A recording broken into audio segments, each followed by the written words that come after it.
Every Sunday, once they were home from church, the post was answered at the round table in the front parlor, and Rosamond Sedley stood at the writing slope under the window, because there were 3 chairs and each of them was already claimed.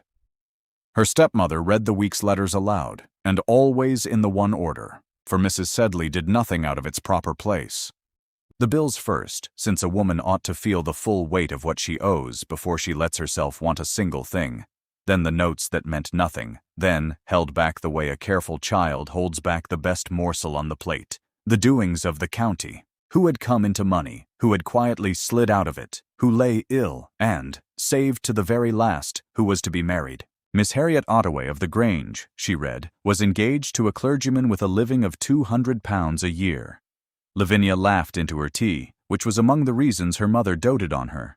Lavinia was 19 and pretty in the way that somebody always has to pay for, and at present it was being paid for by every soul in the house but Lavinia.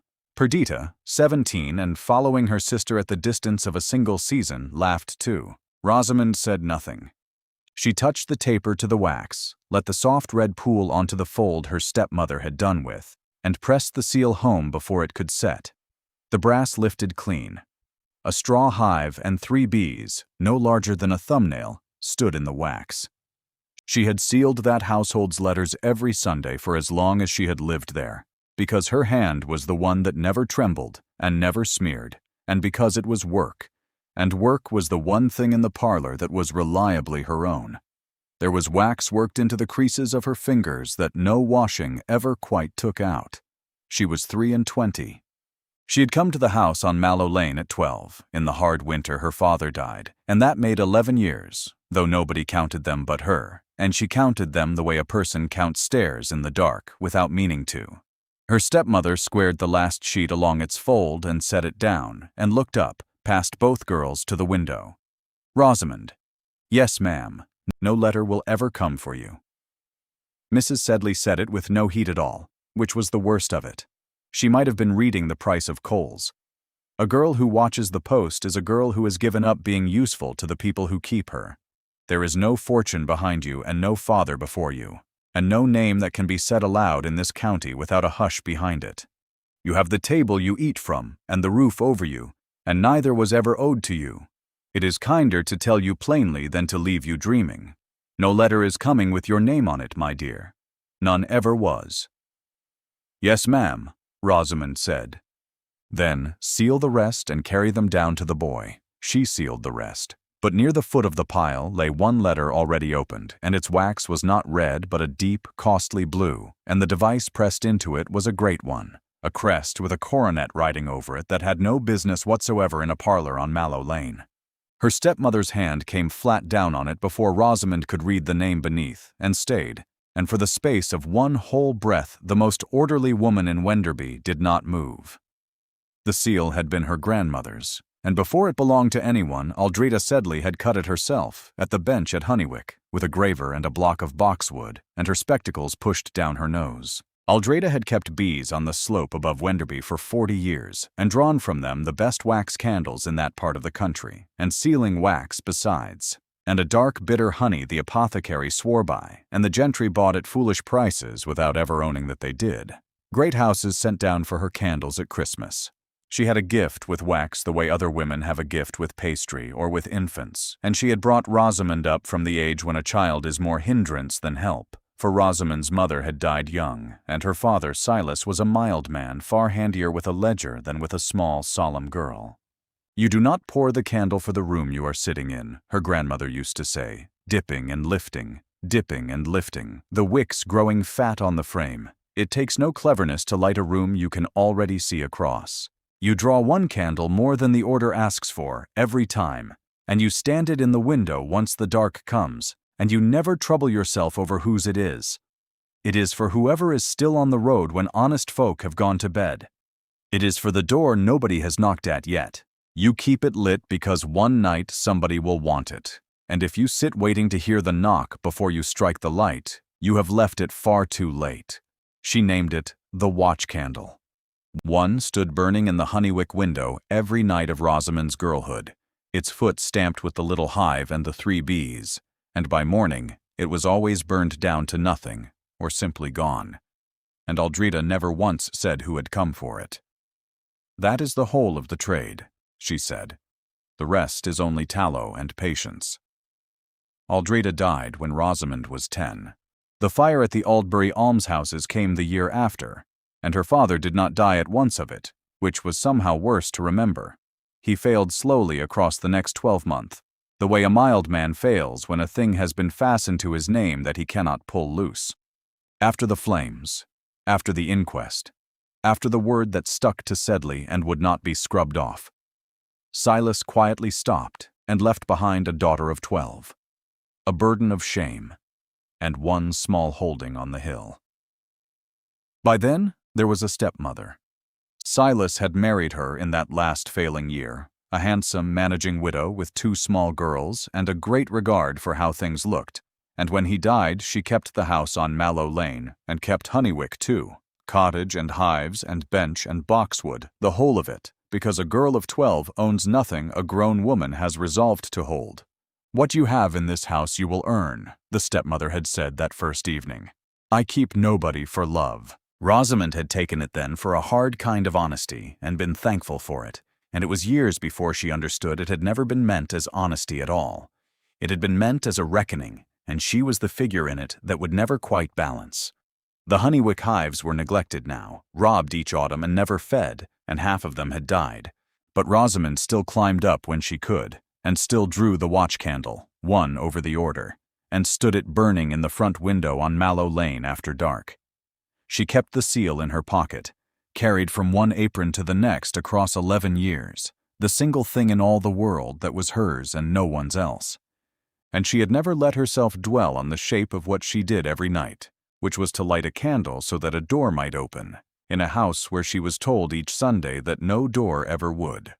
On the Monday she carried the basket down into Wenderby to the market. Wenderby was a small grey town that had once been a bigger one, its market cross rubbed smooth and its church a great deal finer than the money left in the place deserved.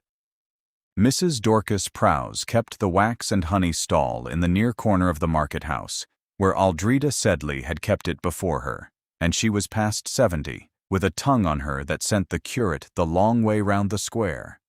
6 candles and the 2 pots, said Dorcas, counting them from the basket with a thumb that had worked wax for 60 years.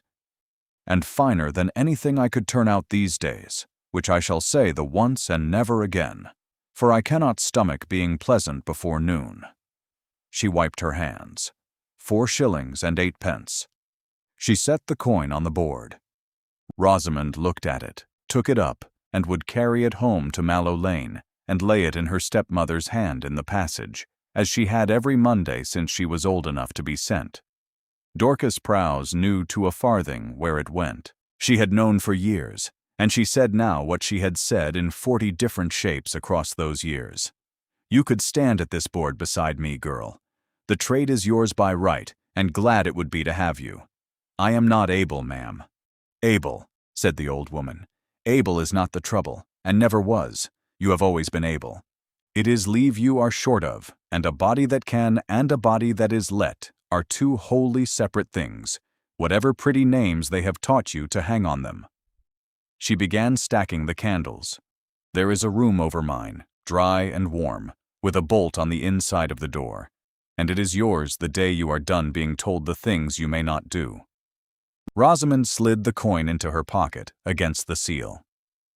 "Miss Lavinia is to have a season at Bath in the spring," she said, because that was an easier thing to speak of than the other. "There is a great deal to make ready." Dorcas made a low sound in her throat, "And who is it that pays for Bath?" she said, "and for the gowns to be seen in at Bath, out of a broken house living on a lawyer's allowance? For it was never your poor father, rest him, who had £30 a year and a name he could not lift his chin under." She leaned on the board. "I have sold your grandmother's wax in this market 40 years. I knew to the farthing what Honeywick fetched when Aldrida held it, and I know what it fetches now, which is nothing, for the hives are dead. So you will tell me, since I have chewed on it many an evening, where the money comes from that dresses those 2 girls, for it does not grow up out of the ground." "I do not know," said Rosamond, and it was the plain truth, and it lay on her the whole way home. There had been more in the market that morning. Could she have heard it? And walking home, she found that now she could. Two men at the corn stand, talking low. The new Duke of Harcombe was up at Alderhurst at last, they said. Come into the whole of it since the old Duke died in the summer, and not living by half as the old one had. Asking questions, one said. Sending that dry stick of a lawyer round the county with a satchel under his arm. Asking after the fire of all things. The old business at the almshouses, 11 years gone, that the whole county had agreed among themselves to let lie. Rosamond went up Mallow Lane with the coin in one pocket and the seal in the other, and a small cold weight beneath her ribs she could not put a name to. 11 years she had been told that nothing was owed her, that nothing was coming, that no letter would ever carry her name. And now there was a great blue seal on the parlor table her stepmother would not let her read, and a duke 7 miles off asking after the one thing the town had sworn to bury, and an old woman in the market wanting to know where the money came from. She slept badly. She lay listening to the watch candle sputter in the window. And for the first time in 11 years, she let herself wonder what was kept in the black japanned box on the high shelf of her stepmother's room. The one she had dusted 100 times and never once lifted the lid of.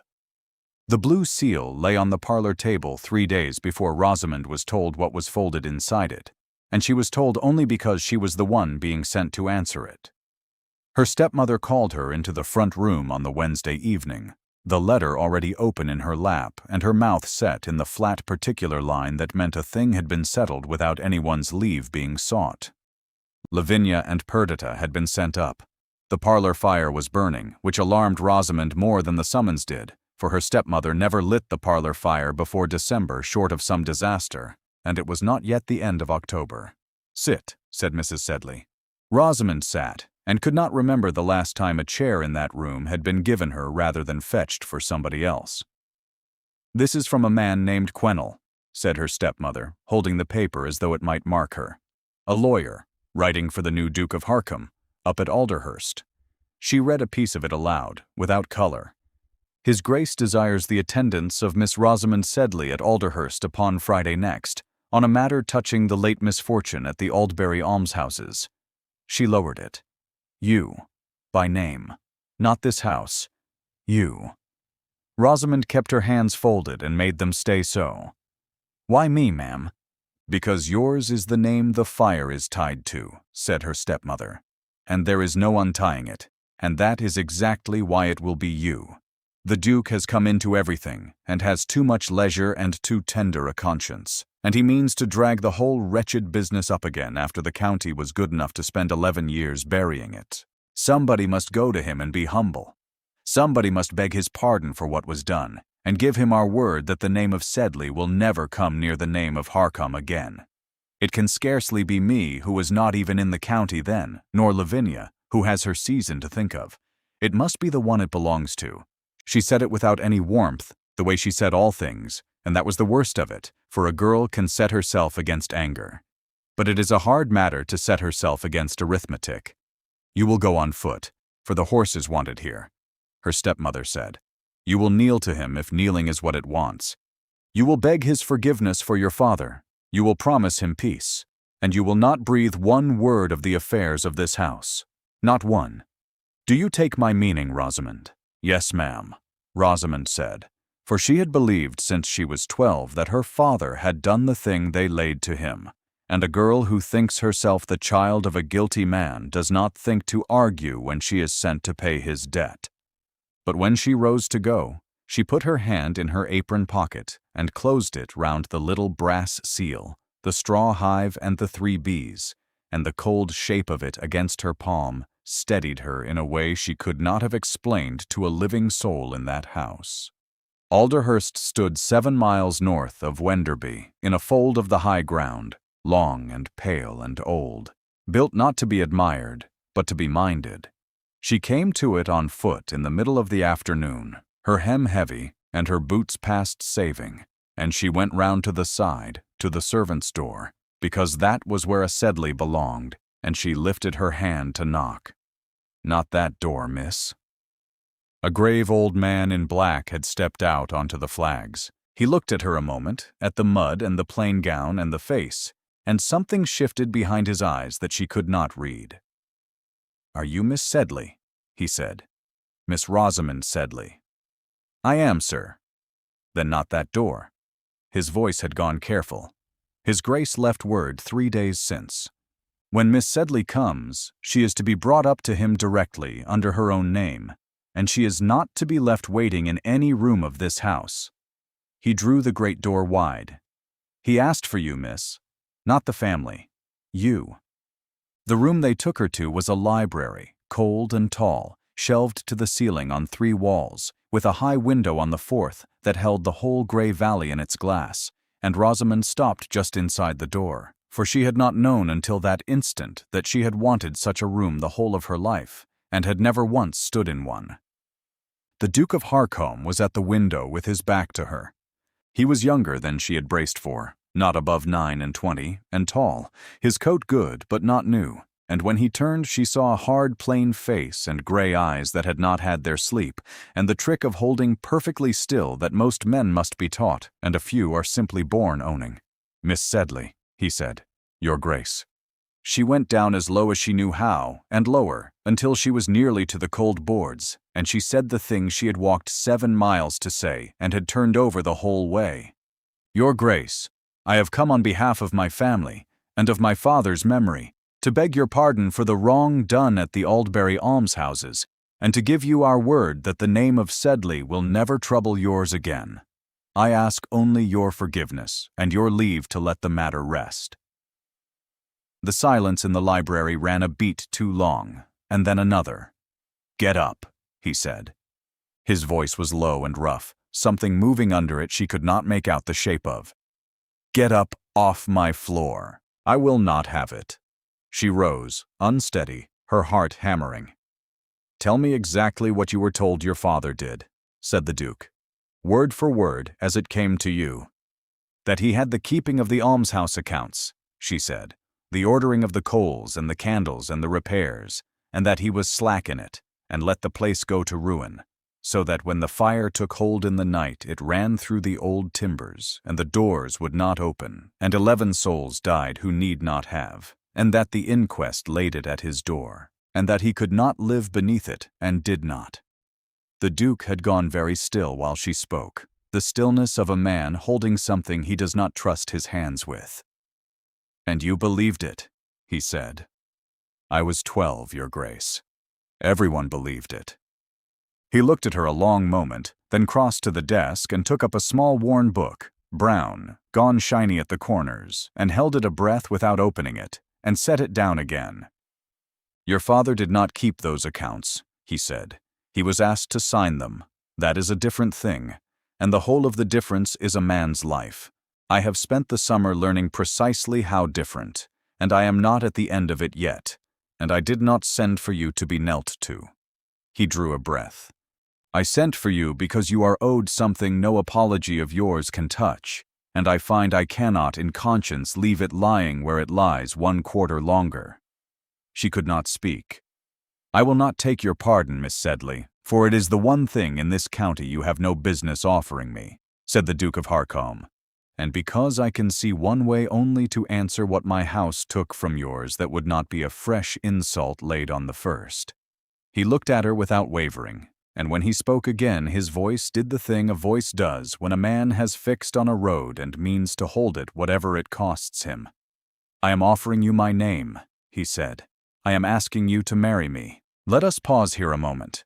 If you would rather not miss the end of this story, or the ones still to come, do subscribe before you go on.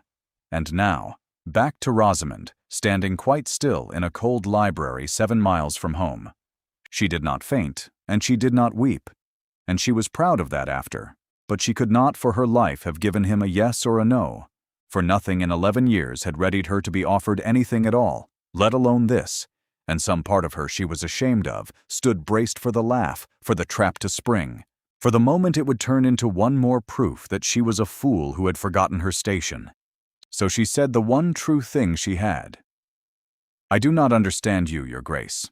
And he said, "No, I should not think you could yet. Go home. Say nothing of this you would rather keep, and then lower. What comes next will come to you, in your own name, and through no one else." She walked the 7 miles back through the falling dark, and when she came in, her stepmother was in the passage with a candle, and took one look at her and said, "What did he want?" And Rosamond, who had meant to keep it all, was so hollowed out that a piece of the truth slipped from her before she could hold it. "He would not take the pardon," she said. "He offered me marriage." And then she saw a thing she had not seen once in 11 years. She saw Marceline Sedley afraid. Her stepmother recovered inside a single breath, and said the Duke was plainly out of his senses, and that Rosamond was to refuse him at once and go nowhere near Alderhurst again. And then she climbed to her room and shut the door, and did not come down, and the house went very still.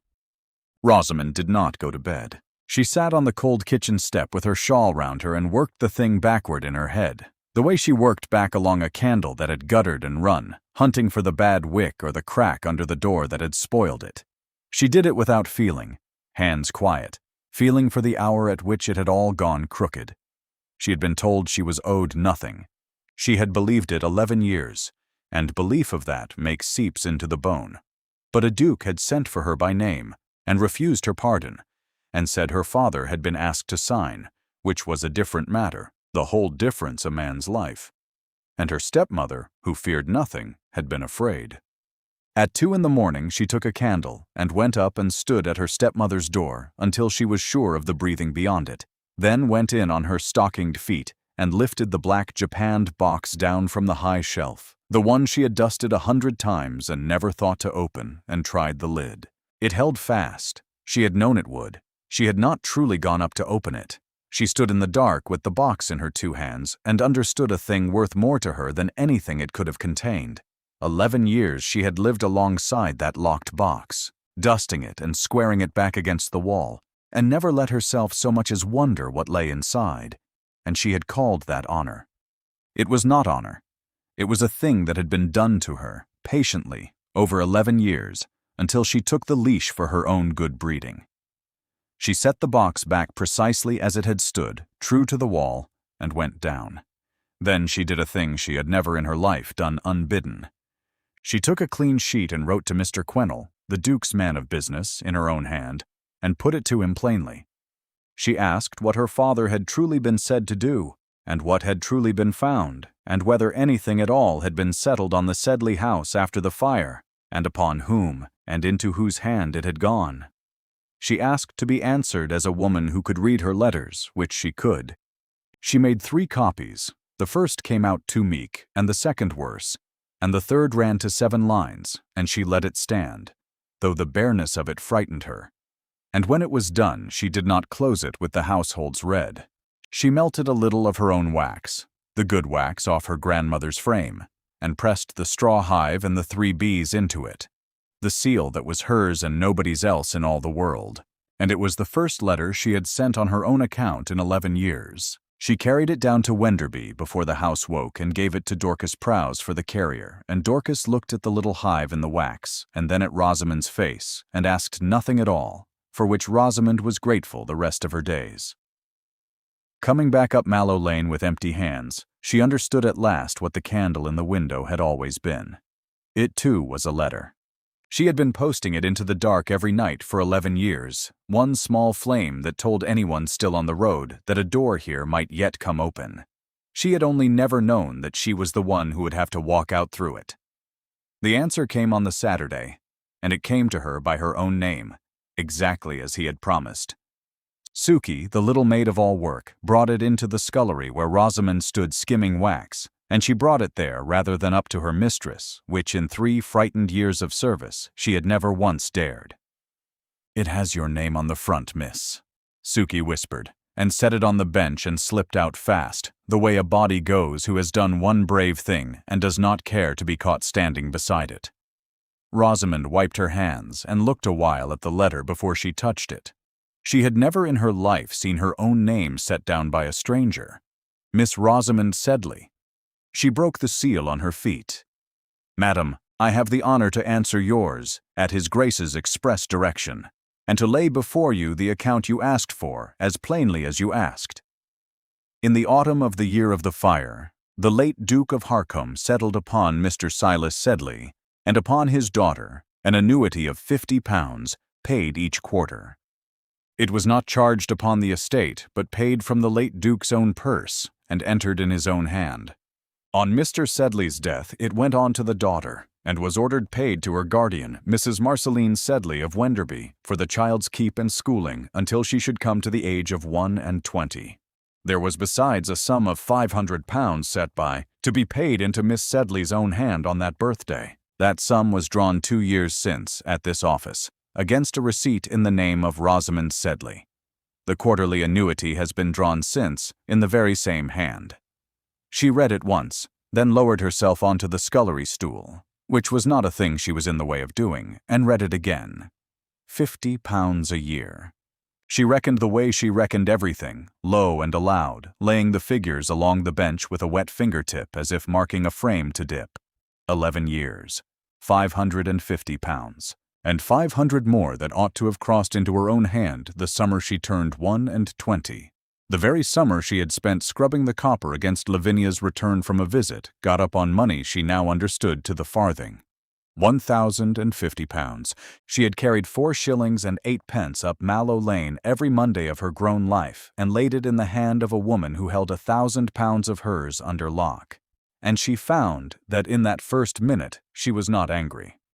What came instead was a kind of pitch and swim, the sense of a floor she had stood on the whole of her life, proving all at once to be the lid of something.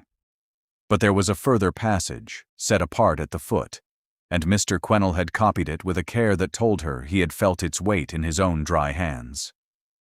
His Grace directs me to add one particular from the settlement, being a memorandum in the late Duke's own writing, which I give you in his words.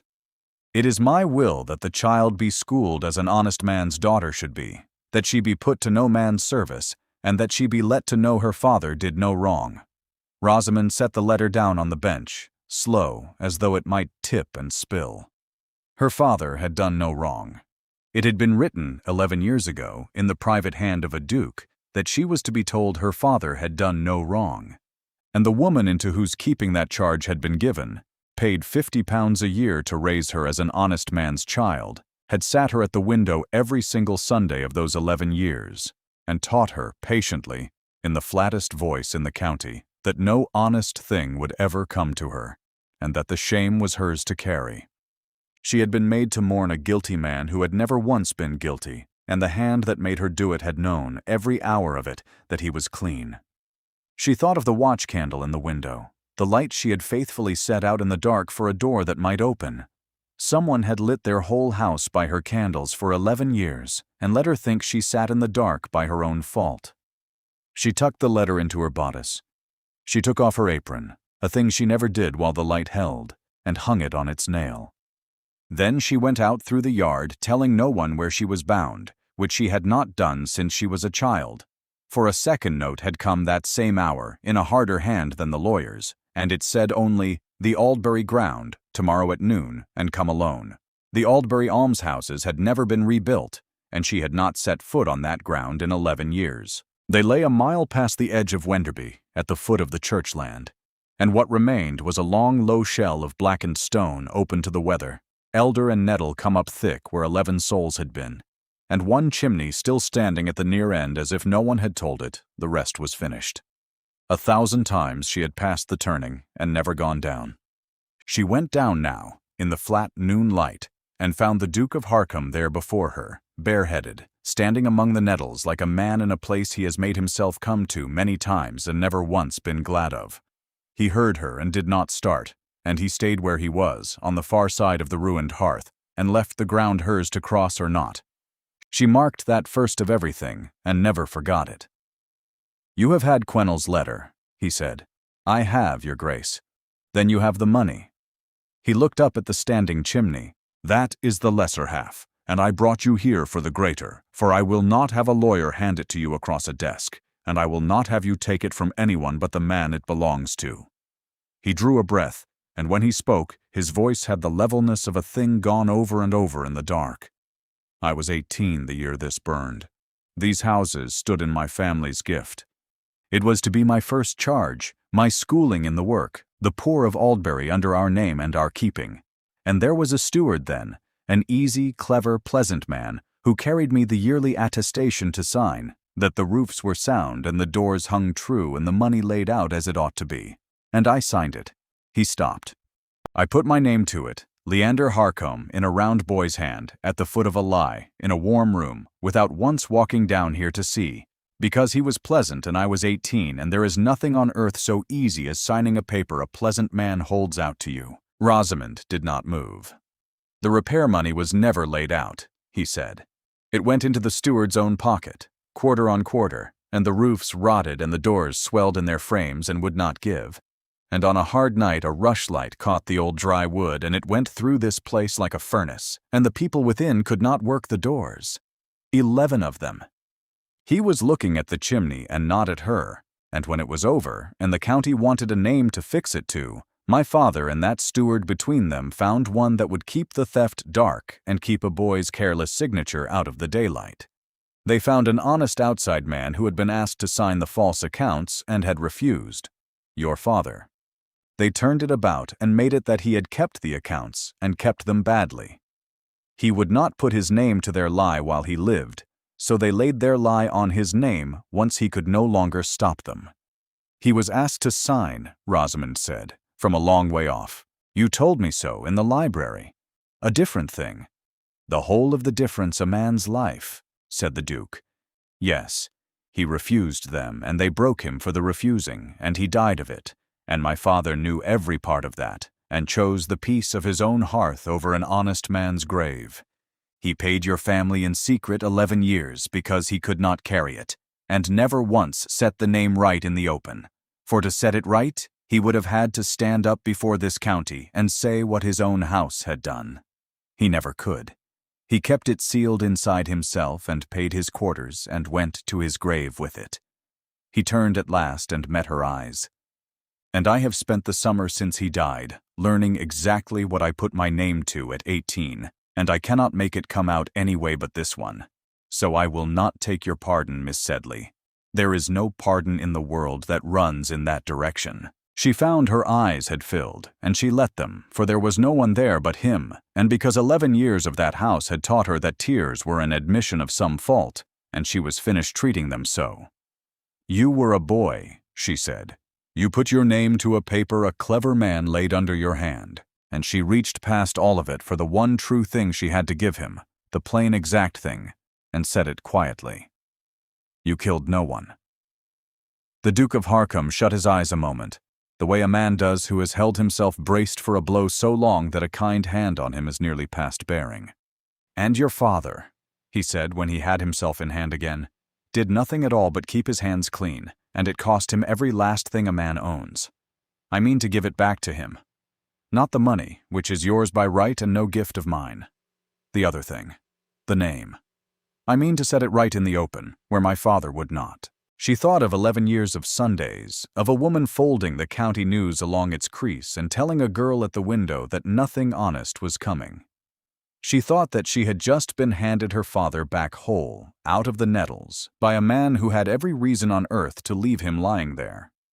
There is one more thing you must know, he said, and it is the ugliest, and I kept it for the last. The receipts drawn on your money these 11 years were signed in your name by a hand that was not yours. That is no family squabble, Miss Sedley. In law it carries another word, and a heavy one, and Quennell has already been forced to set the papers before a magistrate. He watched her take it. I did not choose that. But it is done, and no wishing undoes it. And so before very long a man is going to ask you a question no woman of 23 should have to answer, and I would sooner you had it first from me, on your own 2 feet in the open air, than have it dropped on you in a room. What question? She said. Whether the woman who raised you is to stand trial for it, he said. And the answer, God help you, is going to be yours to give. Her stepmother was in the passage when she came in, a candle already lit though the day still held, and Rosamond knew before a word passed that the house had learned a magistrate's clerk had been about.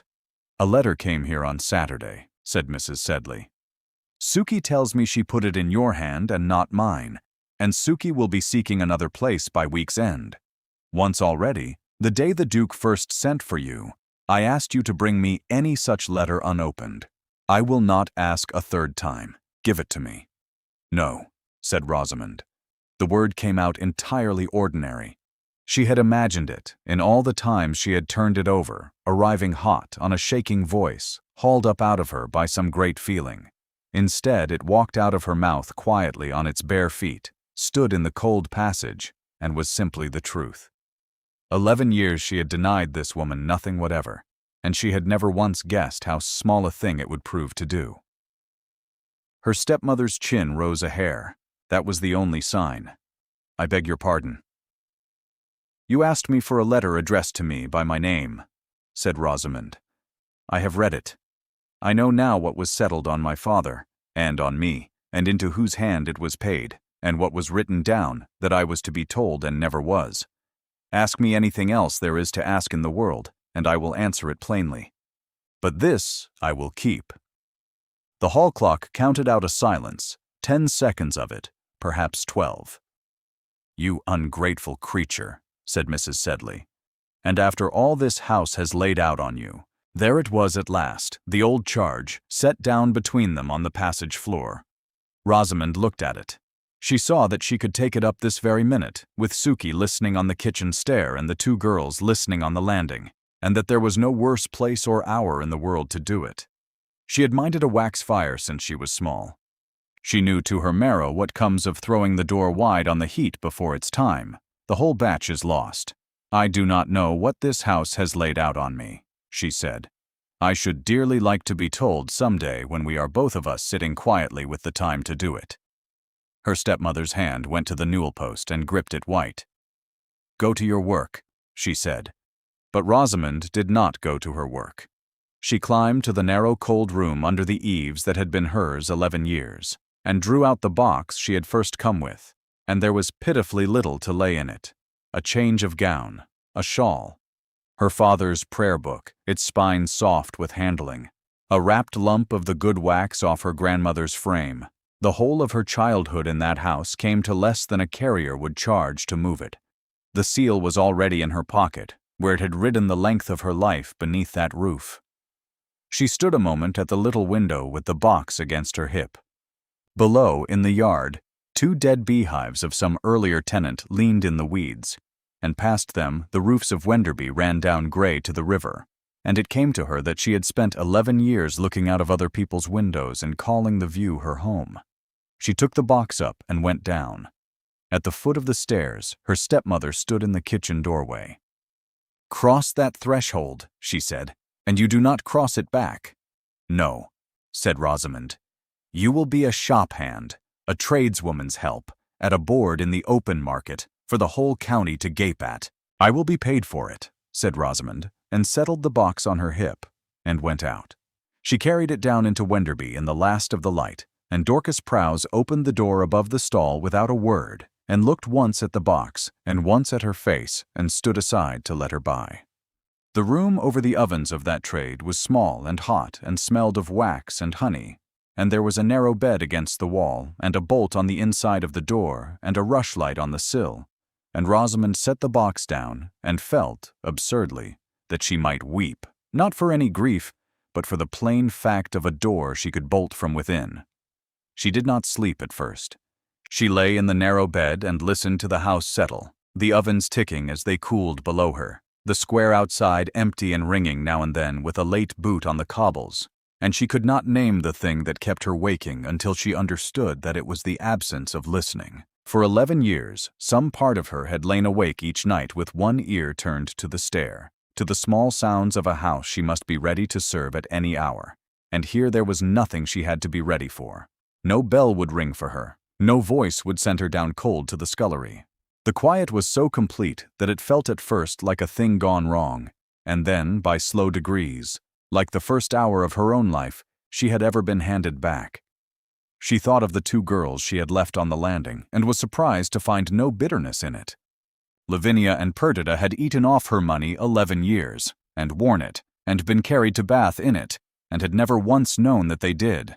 That was the whole of it. They had never known. She found she could not hate a person for a theft she did not know she was living inside, and she hoped, lying there in the dark, that they never would come to know it, which was so very nearly the thing her stepmother had begged of her, that she was not ready to have wanted it too, and turned over and let it go until morning. 8 shillings a week and your keep, said the old woman, and the trade beside, and inside a 12-month you will draw wax this market has not seen since your grandmother stood at that board. She bent to feed the little fire. This town will tell it that you turned on the family that raised you, she said, her back to Rosamond. A good half of it will say you did it to snare a duke. Not one soul will say you did it because £1,000 of your own money went to buy bath gowns for another woman's daughters, for that is a plain, dull, true thing, and nobody troubles to say the plain, dull, true thing. She straightened. Can you carry that? I have carried worse for no wage at all, said Rosamond. This much at least is mine. Then you had best sleep, said Dorcas Prowse, for a note came up for you already, by the carrier, in a lawyer's hand, and folded inside it another in a harder one, and I own it cost me something not to open the pair of them. She held them out. You are wanted at Alderhurst on Thursday. It would seem, girl, that there is a matter up there that only you are let to settle. The library at Alderhurst was warm this time, the fire lit against her coming, and Rosamond understood the small courtesy of it, and was steadied by it, and said nothing of it. Mr. Quennell was there, dry and exact in his black, with the air of a man who has passed his life being the only person in the room who has actually read the paper under discussion, and with him, plainly wretched at finding himself in that house on so grim an errand, sat Sir Denzil Hartrey, who had held the county bench a great many years, and had dined at this very table more times than he could have numbered, which was, Rosamond saw at once, the whole of the trouble. They set 3 papers before her on the long table. Look at the first 2, if you would, Miss Sedley, said Sir Denzil, and tell me plainly, is that your hand? She looked. The letters were upright and careful, drawn slowly by someone who had studied hard how a young woman might form them, and had come very near it. Rosamond Sedley. Near, and not hers. The R was wrong. It threw a long tail out to the side, a small flourish, and Rosamond had never in her life given an R a tail, for her grandmother had set her a copy with none in it, and rapped her knuckles for any she invented. No, sir, she said. That is not my hand. You are certain of it. I have made that letter 10,000 times, sir, sealing the post of that house. I know the shape of my own name. Have you ever, in your life, signed a receipt for money, Miss Sedley? For any sum whatever? No, sir, said Rosamond. I have never once been given a thing to sign for. Sir Denzil Hartrey set his hands on his knees and studied the carpet a while. Then I must tell you what it is you hold, he said. To pass a forged receipt and draw money on it, over and over across 11 years, is not a family disagreement, madam, and it is not mine to smooth away because I am fond of my dinner. In law, it is forgery, and forgery of this weight is a matter for the gallows. He said it steadily, and she was grateful he did not soften it. I will not tell you it must come to the rope. Juries in this county have a merciful trick of pricing the paper at 1 shilling or 2 to spare a neck, and the bench does not press them on it. But I will not sit in a warm room and hand a young woman a comfortable falsehood. If this is carried to the assizes and proved, the worst of it is death, and the likelier of it is transportation over the sea for a long stretch of years, and a woman past 50 does not come home from that. The fire ticked. Out in the passage, a footman's step went by and faded. How long, she asked at last, would the whole of it take? 3 months, near enough, to the trying, and through those 3 months the whole of Wenderby would have it. The whole of Wenderby, said Sir Denzil, has the half of it already, madam, and has that half wrong, which is worse. When he and the lawyer had withdrawn, the Duke came in from the passage where he had plainly stood the while, and he did not sit. You have had it from Hartrey, he said. I have. Then have the rest from me, and let it be settled between us 2.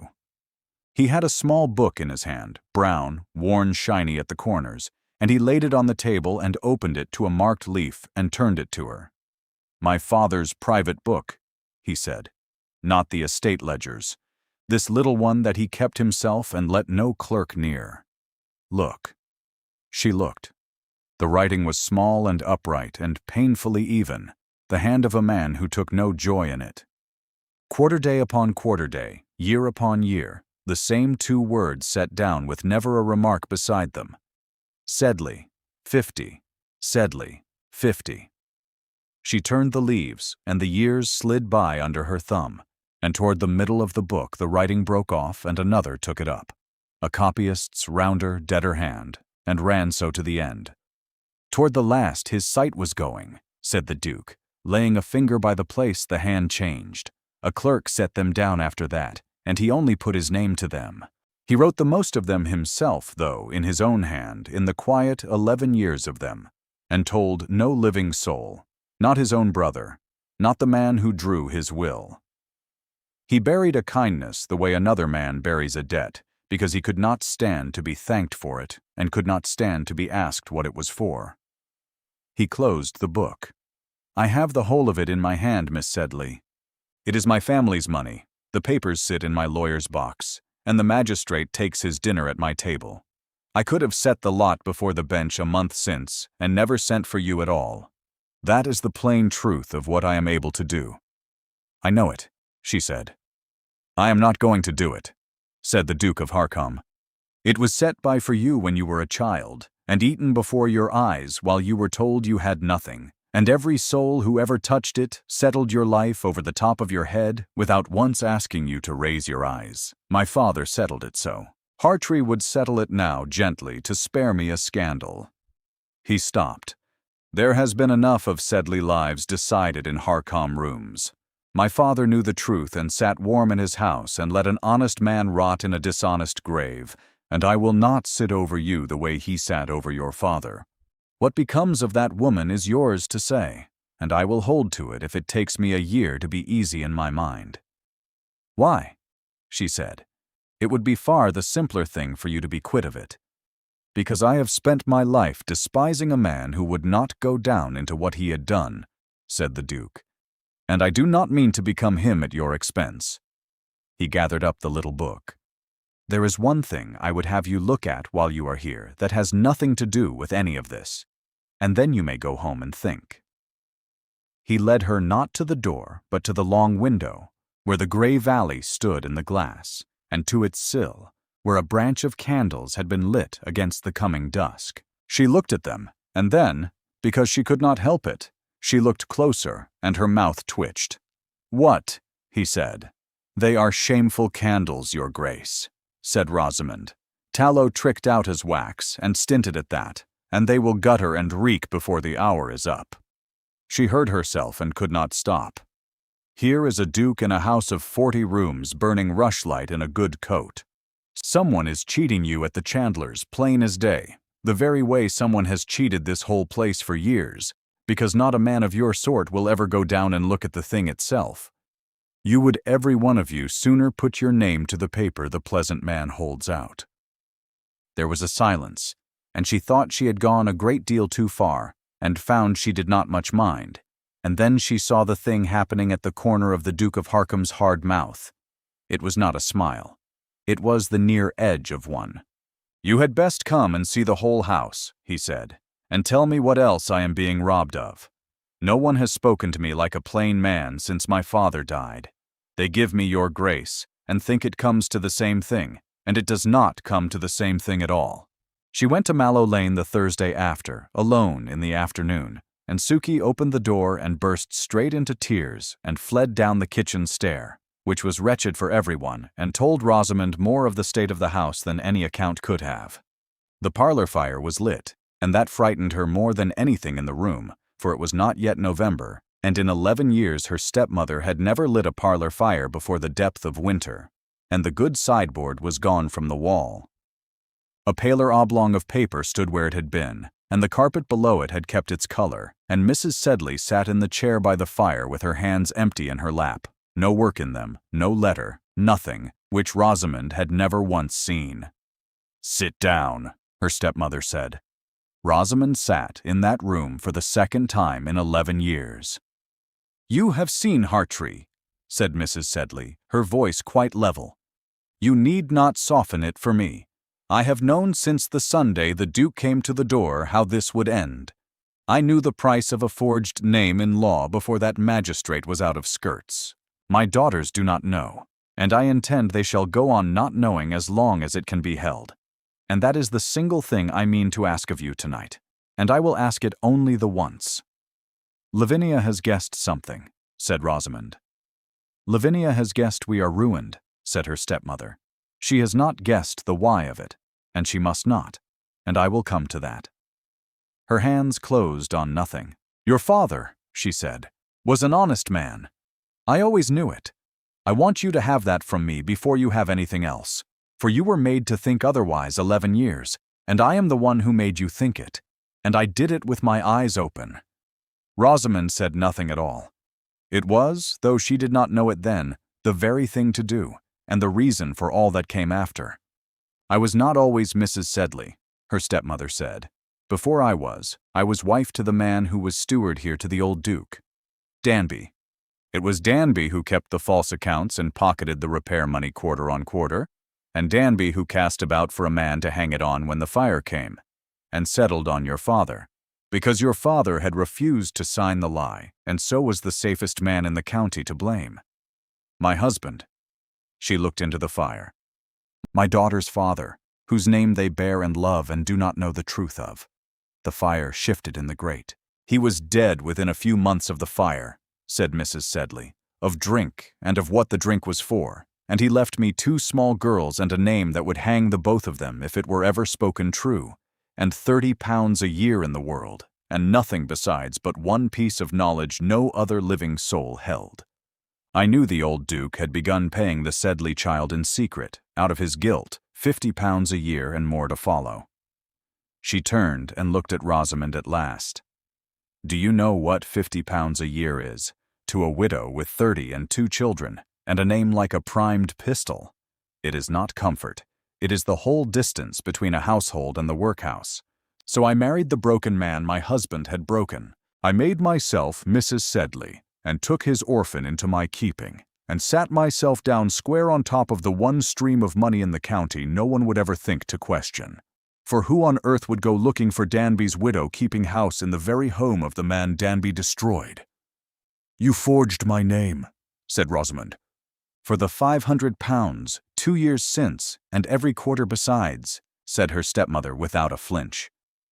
"I sat at that table one June morning before the house was up, and I did not get it right until the 4th try, and I fed the other 3 to the fire, and it was the easiest thing I ever did in my life, and I have not slept a whole night through since." She smoothed her skirt once across her knee. "And every Sunday I told you that nothing honest was coming for you. Do you know why I told you that?" "I have wondered," said Rosamond, "since Saturday, why you said it." "Because a girl grieving a guilty father asks no questions," said Mrs. Sedley. "She does not wonder why a duke sends money to a house. She does not lift the lid of a box. She keeps her eyes down and seals the letters and counts herself fortunate to be fed. The day you began to hope for anything was the day you turned dangerous to me, and so I saw to it, week on week, that you never did. I did not hate you, Rosamond. That is the part you will find hardest, and it is the true part. I was doing my sums." She looked back into the fire. "There is a black box on the shelf in my room with all of it inside, the letters, the notices. Everything. 11 years you dusted it and never tried the lid, and every time I watched you set it back square to the wall I knew myself safe another quarter. You were the safest thing in my house. I had made you so." Rosamond had to look away, to the pale oblong on the wall where the sideboard had stood. "That is the worst thing that has ever been said to me," she said. "I know it is," said her stepmother. "I would not insult you by pretending otherwise. There was one thing more, and Rosamond had not meant to ask it, and asked it. The candle," she said, "in the window. 11 years it burned good wax every night, and you never once bid me stop.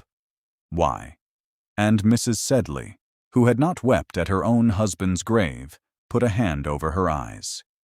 "Because my mother was in that almshouse," she said. "She was one of the 11. Danby put her there to spare the cost of keeping her, And then Danby stole the money that would have hung the doors that would have let her out. I have never in my life set a candle in a window. But I could not, it seems, bring myself to put out yours." She took the hand down, and her face was quiet and dreadful.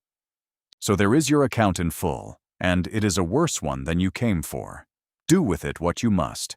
I will say only this, and then I am done. Whatever is done to me, I would go to the ends of the earth sooner than have my girls sit in a gallery and hear the name of Danby read out for a thief and a killer of old women. They are innocent of every part of it. That is no plea for myself. It is the one thing I have left that I want. You asked me, and I have told you the whole." The Wenderby assembly fell in the first week of December, in the long room over the market house, lit by a great press of candles and one middling fiddler, and Dorcas Prowse, who had subscribed to it 30 years and gone perhaps twice, put Rosamond into her mother's grey gown, turned and let out and edged at the hem with black velvet, and took her arm at the foot of the stair. "They will stare at me," said Rosamond. "They have stared a month with the door shut," said the old woman. "Let them do it to your face and have done." Her stepmother was already in the room, of course, for she had subscribed in the autumn before any of it, and to stay away now would have been to say the thing aloud. She stood at the side with Lavinia and Perdita near her in last spring's silk, her back very straight, and a clear stretch of empty floor lay about the three of them that no one in Wenderby had made on purpose, and everyone was carefully preserving. Rosamond saw it and understood it, and felt, to her surprise, not the least satisfaction in it. Mrs. Cardew came at her almost at once, in the voice a certain kind of woman keeps for a thing she means to be overheard. "Miss Sedley, how well you look. One does notice how a girl blooms the moment she turns her back on the people who fed and housed her." "Yes, ma'am," said Rosamond. "One does." It was not the reply Mrs. Cardew had primed for, and there was nothing in it to catch hold of. And into that small silence, from across the room, came Sir Denzil Hartree, the Duke's lawyer at his shoulder and a leather case under his arm, meaning, "Heaven help him kindly." "Miss Sedley, a word. Mr. Quennell has the papers, and I think they are best looked at somewhere quiet." "Not in a quiet corner, sir," said Rosamond. She heard her own voice, and how much farther it carried than she had ever let a voice of hers carry. "You were good enough to tell me the truth in a warm room when you might have told me a soft lie," she said. "This town has told a tale about me for a month, and told it wrong, and I will not stand in a corner and have it put right in a whisper by 3 men who happen to be fond of me. If it is to be settled, let it be settled where the tale was told. May I speak here, sir?" Sir Denzil Hartree looked at her a long moment. Then he did the thing Wenderby would still be repeating a generation on. He drew back a pace and turned to the whole room and said, in the voice he used from the bench, "Friends, hear Miss Sedley out." The fiddle died mid-phrase. Many here knew my father, Silas Sedley. 11 years ago, the almshouses at Aldbury burned in the night, and 11 souls were lost in them, because the doors had rotted in their frames and would not open, because the money set aside to keep them sound had been stolen, year upon year, by the man whose charge they were. My father was not that man. My father was an honest keeper of accounts who was asked to put his name to the false papers that hid the theft, and who would not, and who was broken for the refusing, and blamed for the deaths to bury the guilt of the man who caused them, and who died beneath that blame though he had done no wrong. She let it stand in the still air. The late Duke of Harcombe knew all of it. He paid my family in secret 11 years because his conscience would not let him be, and he never once cleared my father's name in the open, because to do it he must name his own house, and he could not. So I will name it now, since he could not, and since his son has spent this whole year learning it so that it might at last be named. My father was innocent. I say it here, and I will say it to any soul who asks me, and I will never take it back. There was no sound in the long room. And then, out of the cleared floor at the side, Mrs. Sedley moved. She walked 3 steps into the empty space the town had made around her, before the whole assembly, and stopped and said, in a voice that shook and did not break, the 3 words it cost her more than a rope would have. He was innocent. She said it to the room, on her own account, giving Rosamond's father his name back out of her own mouth, and it was the hardest thing that woman ever did. And of that evening she never spoke a word again to any living person as long as she stood above the earth. Then she waited where she was, in the open, for whatever Rosamond would say next. "I am asked," said Rosamond, "whether the woman who raised me is to be tried for the wrong she did me. It is forgery, and forgery is a hanging matter, and Sir Denzil Hartree has not hidden that from me, and I have thought of little else this fortnight." She looked once at Lavinia, gone white, and once at Perdita, who had caught her sister's hand. "No," she said, and the word carried over all those candles, "I will not send her to the assizes, not for having forgiven her, for I have not, and it may be years before I can, and it may be never. But enough grief has been carried out of that burned house already, and I will not spend my father's price to buy a rope, nor buy the ruin of 2 girls who wronged no one and know nothing of any of it. But hear the rest, for there is a rest. Mrs. Sedley will set her name to a full account before Mr. Quennell, of all that was taken and how. It will be sealed and lie in his keeping, and no eye will read it, unless one word is ever again spoken in this town against my character or my father's, and then it will be cried aloud at the market cross. The money that remains, and whatever she can repay of what is gone, will not come to me, for I will not touch a coin of it. It will go to raising the almshouses at Aldbury again, in my father's name. So there are sound doors on that ground at last. And every year, at Michaelmas, she will bring the candles for those houses, made or bought at her own charge, and carried there in her own 2 hands, in the name of Silas Sedley, for as long as she has hands to carry them." She looked at her stepmother across the cleared floor. "That is not a punishment," she said more softly. "It is a light kept burning. You, I think, will understand the difference better than any soul in this room." No one moved for the space of a breath. Then the fiddler, who had a living to earn, took up his tune again, and it was over, and it was the strangest quiet Wenderby ever kept.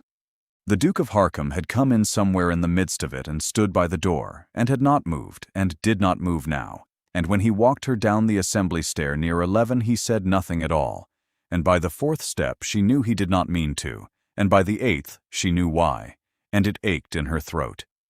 "You said nothing," she said at the foot of the stair. "No," he said. "Why?"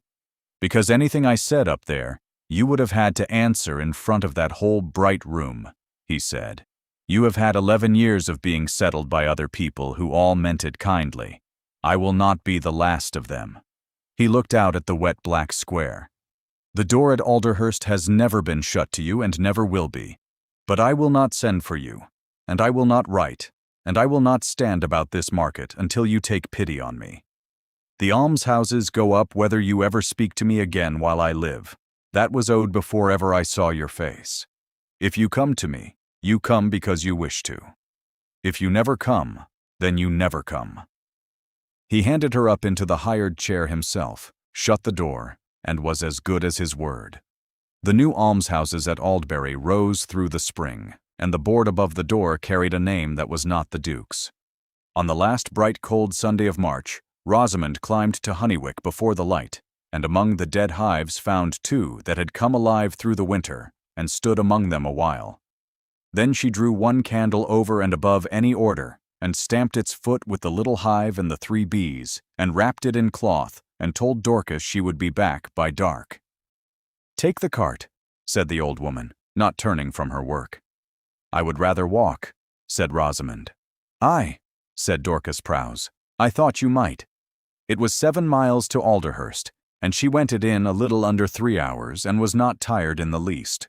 She came up the pale drive in the late light and stood at the great door a minute, long enough for a face to show at an upper window and vanish, and then she lifted the iron and knocked, twice, without hurry, like a woman with the whole day before her, and no doubt in her at all that the door would open. He opened it himself, in his shirt-sleeves, a smudge of ink on one finger, a footman crossing the hall at his back, and coming in second. "Miss Sedley." "Your Grace." She unwound the cloth and held out the candle, still faintly warm at its heart from 7 miles against her body, the little hive and the 3 bees standing in the wax of its foot. "I have not come for the almshouses," she said, and not because I am owed anything, and not because a woman of 23 on 8 shillings a week ought to have the sense to take a duke while one is going. I did the sums, your grace, in my stepmother's own fashion, to the last farthing, over a fortnight, and then I laid the paper on the fire. I have come because I wish to. That is the whole of it, and the rest is only tallow and patience. She lifted her chin. My grandmother taught me you do not pour the candle for the room you are sitting in. You keep it lit for the door not yet knocked at. 11 years I have kept one burning for a door I never believed would open. She held it out to him. This is that candle. I have brought it to the door. He looked at it, and did not take it, not yet. You told me of the watch candle, he said. Here, that first day, among the nettles. I did. Then you know what it is you are putting into my hands. Her hands were shaking now, which they had not done before that whole bright room, and she let them. Leander, she said. It was the first time she had let the name off her tongue, though she had turned it over in the dark many a night since she saw it at the foot of the attestation, a boy's round hand under a lie, and had thought that a name learned so ought not to be the one she kept, and had kept it all the same. Ask me now, she said. Ask me as yourself, for the true reason, and not the one that shamed us both in a library. Ask me now. And he took the candle from her 2 hands, and set it down with great care on the marble slab of the hall table, where a hat ought to have gone, and asked her, in his own doorway, in his shirt-sleeves, the March wind coming in past the both of them, and she said yes before he was through, which he teased her for the next 30 years. The county news was read aloud at Dorcas Prowse's stall one bright morning that May, as it was read everywhere, the bills first and the deaths after, and held back the longest, because the old woman had been sitting on it since Tuesday, the marriages of the county. His Grace the Duke of Harcombe, of Alderhurst, to Rosamond, only daughter of the late Mr. Silas Sedley, of this parish. Read it out once more, said the women at the wax board, and she read it once more, and then a 3rd time, and had to go out and stand in the cold a while with her back to them all. And every night of her life after, at Alderhurst, the Duchess of Harcombe drew 1 candle over and above the household's order, and stamped its foot with a hive and 3 bees, and set it in the window against the dark, for whoever was still on the road when honest folk had gone to bed, for the door not yet knocked at. Her stepmother had been right in a single thing. To sit at a window and wait is not to live. But there is all the world between sitting to wait and keeping the light ready, and it took Rosamond the better part of her life to learn the size of that difference. You cannot make the knock come, and you must never let a soul persuade you the door is not worth a candle. You keep the light burning, you go back to your work with the wax in your hands, and one night the iron sounds twice at the door, and everything your life has been is standing on the step, waiting to be let in. Thank you for staying to the very end. If it moved you, and you would like to keep these stories coming and free for anyone who needs one, tell us in the comments the town you are listening from tonight, and what this story left behind in you. And do subscribe before you go, so the next light we set in the window is one you will not miss.